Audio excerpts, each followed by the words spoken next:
Welcome along. On the day that Charles III has been formally declared as the new king, tributes to Queen Elizabeth II have been paid at a number of sporting events today, including the third test between England and South Africa at the Oval. An emotional rendition of God Save the King was preceded by a minute's silence.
And speaking prior to play, England captain Ben Stokes said he felt honour and pride playing in the Queen's memory.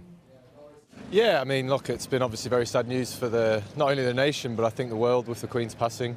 You know, someone who dedicated their life to the nation is something that we take incredible inspiration from. And we are honoured to be able to walk out on the field in memory of the Queen. We know how much the Queen loved the sport. I'm sure that she'll be looking down on all the sport that's still going ahead over this weekend and being proud that we're walking out there in her honour. So, you know, I'm very pleased and I'm proud that we're able to do that this week.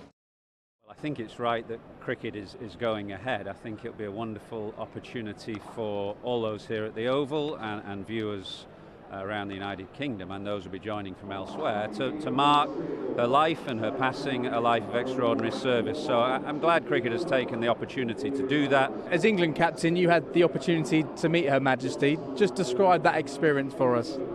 Well, most England captains for an Ashes Test match at Lord's get the opportunity to introduce the team to Her Majesty, and then, well, in my case, at lunchtime we took the players down to the committee room at Lord's, and then you introduce all the players.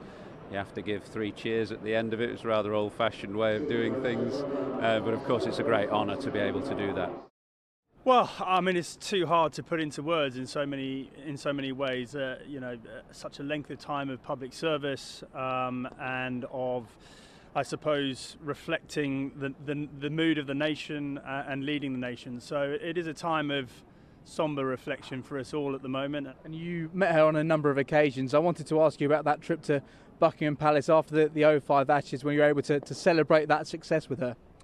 Yeah, well, absolutely. I mean, the first time I was lucky enough to meet her was actually in 2004. I was batting with Robert Key pretty much the whole day, and I don't think I did a lot to instill a love of the sport in her by her having to watch me bat. But Buckingham Palace is obviously, you know, one of the great honours for any person and also for any sports team. So to go there on the back of the 2005 Ashes, all that revelry and celebration after 2005 was reflected in that visit.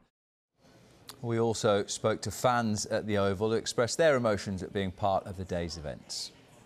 It was very surreal, you know, after singing God Save the Queen for 40 years, to come out singing God Save the King. Yeah, it was the right thing to do. It was just lovely to see the whole crowd get behind it, and yeah, a lovely moment. It's been amazing, very respectful, and the applause actually was quite moving, actually, that carried on right the way through to the first ball. Yeah, it's been a really good day all round.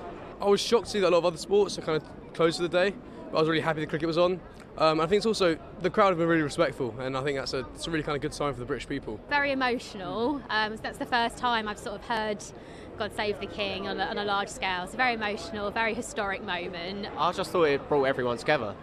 Like most people would probably be travelling up London just to go to Buckingham Palace or whatnot, but then there's also stuff that people can be part of, and there's that nationalism and bringing everyone together. I was a bit disappointed that some of the football's been called off. I understand the motivation behind it, but I think having sports on is a good way of, bringing people together. And I think we showed excellent support for the royal family and for the nation when we sang "God Save the King" before the game. I thought that was a really good showing of respect.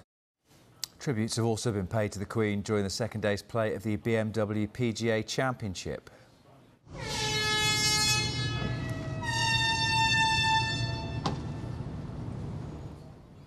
Play was suspended at 9:50 at the Wentworth Club in Surrey, where players and fans held a 2-minute silence.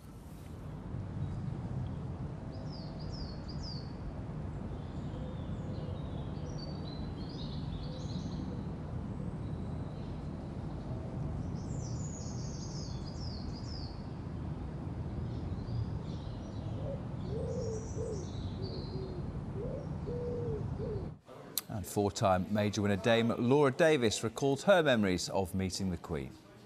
An unbelievable honour for myself and my family, because they all got to come up to Buckingham Palace. The first time I went actually was for my MBE in 1988. I just won the US Open, and so that was why I was being given the honour. And so as I was talking to the Queen, you get about a minute with her, and like I said, you curtsy, you walk up, so in your mind you make it bigger than it is. For her, it's just a normal day. And we had a little chat, and she asked about the US Open, and then she said, "Where are you playing next?" And as it happened, I was just on my way to Biarritz from the palace to the airport to go and play in the tournament there. And the last thing she said to me was, "Make sure you win." So that shows her competitive spirit.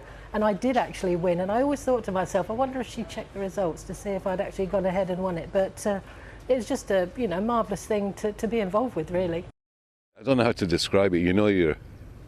You're standing next to or beside the most famous person you'll ever meet in your entire life, and it is daunting. But you're right. I was relaxed about it. The corgis came up, and I went because I'm a dog lover. So I put my hand down to give it a wee pat. Oh, I didn't do that again. The lunch was incredible. The 9 amazing people that were there, they were just from all walks of life. Prince Philip was amazing. Yeah. We had drinks after and talk, and it was a great day. Danny Willett is playing at Wentworth this week. The course is just 8 miles from Windsor Castle, and he gave his thoughts to Sky Sports' Tim Barter. It's incredibly sad. I mean, to be so close to Windsor Castle, the people down there, yes, they were all down there putting flowers down and stuff, and yeah, I mean, you can't really believe it, to be honest. 72 years is a hell of a stint, and what she's done, what she's seen, what she's changed. I know guys have got black ribbons, and I've tried to wear all black today, but that's just minor little thing, just trying to do what we can to say thank you for her service and stuff. But yeah, just a really strange vibe. Obviously we're playing, this is a big tournament for us, but there's still a real underlying sadness kind of running through the whole place. So but yeah, what could you really say? She's been truly inspirational for so many years, for so many. So yeah, just a really sad week, And in the last hour, our reporter Jamie Weir spoke to two-time major winner Tony Jacklin, who met the Queen on several occasions. Everything she did was class. It was, and the disciplines throughout her life, and the work ethic. I mean, it's beyond belief what she achieved and what the responsibilities were. What an extraordinary life she had, really remarkable. And just to share a few moments of it with her was such a privilege, really it was. There have been further tributes at this afternoon's Super League playoff between Huddersfield and Salford. Both teams and fans observed a minute's silence before the national anthem was sung ahead of kick-off.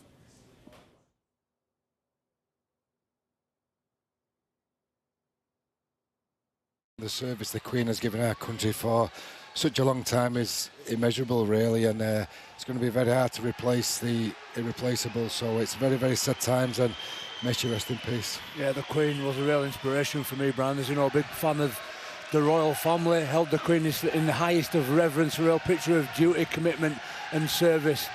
She'll leave a lasting legacy in my heart and mind and will be sorely missed.